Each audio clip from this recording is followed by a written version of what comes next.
Excellent. Okay, well done on coming back just about on time. I am going to speak for just a few minutes. As the observant among you will have noticed, we skipped over chapter 2 pretty much. And we're going to skip over chapter 4 as well.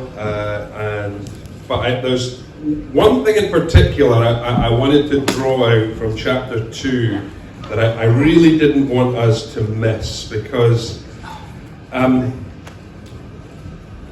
I guess to go to what I was talking about there, about the fact that Shadrach, Meshach and Abednego existed in this grey space where they were working in this evil empire and having to do things probably where there was a lot of conflict and trying to figure out how they navigated their way through that grey space, which I know is often our experience, and then they came to their red line. I think there's often a question about how do we deal with this? And I encouraged us to be in groups there. And this is what I want to say. If we go into Daniel chapter 2, one of the things I think is really interesting. Remember, Daniel chapter 2 is this weird one where Nebuchadnezzar has a dream, but he refuses to tell anyone what the dream is, but he wants them to tell him what the dream is and the interpretation. And then Daniel speaks to the person who's about to execute them in order to ask for them to spare them, or at least to figure out what the problem is. Daniel says this, or we're told this. So he says to the person that's about the king's officer, he says, why did the king issue such a harsh decree? Arioch then explained the matter to Daniel. At this, Daniel went to the king and asked him for some time so that he might interpret the dream for him. Now remember, from chapter 1, we were told that one of the gifts that Daniel could have, in verse 17, it says, and Daniel could understand visions and dreams of all kinds. And we know that this was a gift from God. It says, to the 4 men God gave knowledge and understanding, and to Daniel understanding visions and dreams. So he's the one with the spiritual gift for doing this. So you'd think, well, that's fine, he's just going to go off and pray and figure out what to do in this very difficult situation, otherwise they're all dead. But that's not what he does.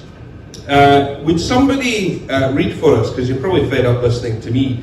So could somebody read from us? We'll just read that same bit again. So that's verse 16 through to verse, let's go to verse 19. Somebody read that. That's chapter 2, 16 to 19. Any volunteers? Derek's just been volunteered by Sarah. Do you want the microphone? Read this? So is it chapter 2? Yeah, chapter 2. Okay. And Daniel went in and requested the king to appoint him a time that he might show the interpretation to the king. Then Daniel went to his house and made the matter known to Hananiah, Mishael, and Azariah, his companions, and told them to seek mercy from the God of heaven concerning this mystery, so that Daniel and his companions might not be destroyed with the rest of the wise men of Babylon. Then the mystery was revealed to Daniel in a vision of the night. And Daniel blessed the God of heaven. That's it. That's it. Thank you. I love this. Daniel doesn't just say, I'm the one with a gift, so I'm going to go away and put the work in and come up with what the answer is.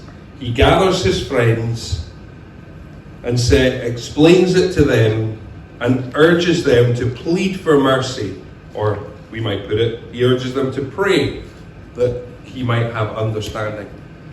I can't stress this enough. If you take nothing else away, take this away. As you live in that grey space, as an exile in this world, trying to navigate your way through, figuring out where your red lines are, do not try to do it on your own. That is not the calling of the people of God. It's never been the calling of people of God. You're not saved as an individual Christian. You're saved into the community of faith. We are supposed to do this journey together. We walk together, we serve together, and we stand together. And so I love the way that we see here Daniel not just relying on his own gift, but choosing to say, actually, we're in this together. that him and Shadrach, Meshach and Abednego were going to seek God in order to seek that God's blessing, that they might actually be able to survive through this. And it's just as well, because otherwise we wouldn't have Daniel 3, 4, 5, 6, 8 or 8 to 12, because they would be dead. So God came through with the interpretation of that particular dream. So I think I'm going to stop there with that encouragement to using community as part of the way that we live out our faith in this exile space.